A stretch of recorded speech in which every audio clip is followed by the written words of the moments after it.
నాణ్యమైన ఎరువులు, వ్యవసాయ అవసరాలకు సంబంధించిన సేవలు అందుబాటులో ఉండడం వ్యవసాయాభివృద్ధికి ఎంతో దోహదపడుతుందని ఎమ్మెల్యే గండ్ర సత్యనారాయణరావు తెలిపారు.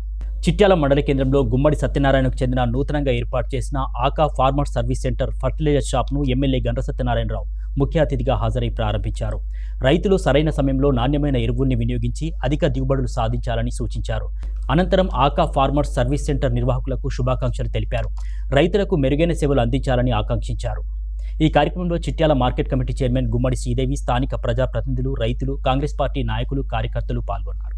ద్వారా ఈరోజు యూరియా కానీ నానో యూరియా కానీ నానో డిఏపి సకాలంలో తక్కువ ధరకు రైతులకు ఎరువులను అందించాలన్నటువంటి ఉద్దేశంతో మండలానికి ఒక 3 సెంటర్లను మనం ఈరోజు ఇక్కడ చిట్యాల మండల కేంద్రంలో ఒకటి ప్రారంభించాం. ఇంతకుముందు ఎల్రెడ్డి రామపల్లిలో ఒకటి ప్రారంభించాం.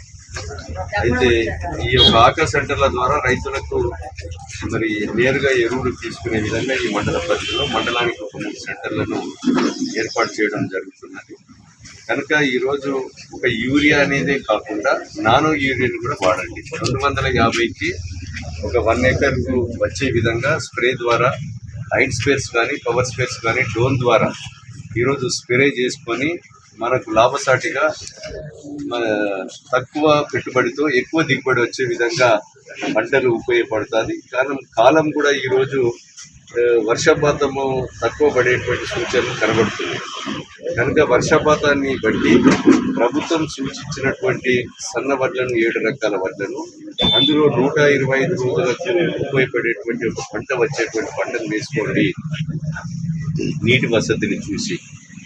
అదేవిధంగా ఈరోజు వాణిజ్య పంటలు మనం గతంలో మొన్న వేసవి మక్కలు వేసాం. ఒక 1 ఏకర్కు 30 నుంచి 40 క్వింటాలు మక్కలు పండి ₹1,00,000 ఎకరానికి ఆదాయం రావడం జరిగింది. అదే వరి ధాన్యం అయితే సీడును వదిలిపెట్టుకుంటే జనరల్గా పండించే పంటలు అయితే ₹50,000 ఎకరానికి వచ్చేటువంటి పరిస్థితి ఉంది. ఈరోజు పంట మార్పిడి విషయంలో కూడా రైతు సోదరులు ఈరోజు మరి వాణిజ్య పంటలకు ఎక్కువ ప్రియారిటీ ఇవ్వాల్సింది సందర్భంగా మనం తెలియజేస్తున్నాం. అయితే పంట మార్పిడి వల్ల భూమిలో రసాయనము కూడా పెరిగి ఈరోజు కొయ్యకాలు కానీ అదేవిధంగా ఇంకా ఇతర మక్క కర్రలు కానీ ఏదైతే దుక్కిలో దున్ని ఎరువుగా మారేటువంటి పరిస్థితులు కూడా చేసుకోవాలి. కాలబెట్టే విధానం కూడా రూపుమాపాలి. ఈరోజు రోహిణి కార్త రాగానే అంటుపెట్టుకొని సుమారు ఒక 170 ఎకరము విలువ చేసేటువంటి ఒక మక్కలు కాలిపోయినాయి, మిర్చి తోట కాలిపోయింది, అదేవిధంగా అరటి తోటలు కాలిపోయినాయి.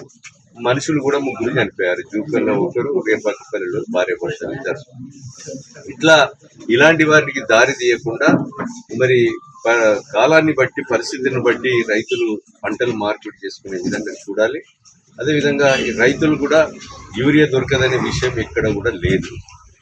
ఈ రోజు యూరియా కొరత లేకుండా ఏదో మనము అడ్వాన్స్ కొనుక్కొని ఇళ్లలో పెట్టుకునేటువంటి పరిస్థితి కూడా రైతులు ఆలోచన చేయవలసిన అవసరం లేదు. మీకు కావలసినటువంటి యూరియా కానీ నానో యూరియా నానో డిఏపి వాడి ఈరోజు సకాలంలో రైతులు మరి పంటలు పండించుకునే విధంగా చూడాలని ఈ సందర్భంగా తెలియజేస్తున్నాం.